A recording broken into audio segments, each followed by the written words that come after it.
और इस सबके बीच शाहीन बाग की तर्ज पर लखनऊ के ही घंटा घर पर भी खवातीन का एहतजाज जारी है। शहरियत कानून के खिलाफ खवातीन जुमे से धरने पर बैठी हैं। पुलिस के जरिए धरने पर बैठी खवातीन के कंबल जब्त किए जाने का भी मामला सामने आया था।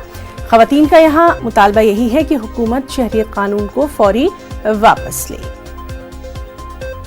तो साफ साफ है, पूरे हिंदुस्तान से साफ साफ आवाज आ रही है कि हमारा सीए एनआरसी एनपीआर के विरुद्ध हमारा ये धरना है और यह अनिश्चितकालीन धरना है। ये हम तब तक धरना देते रहेंगे जब तक कि कोई सरकार का आदमी हमसे आकर बात नहीं करता। सर, धरना देना हमारा कॉन्स्टिट्यूशनल हक है, प्रोटेस्ट करना हमारा कॉन्स्टिट्यूशनल हक है। सर, अगर वो कहीं पे हमको कॉन्स्टिट्यूशन के अकॉर्डिंग हमको लिखा हुआ दिखा दें कि आप धरना नहीं दे सकते हैं, तो हम कहते हैं आप सारे को उठा लो, एक तरफ से सबको उठा लो और जेल भरो, आंदोलन शुरू करो। तुम अगर ये अनकॉन्स्टिट्यूशनल है।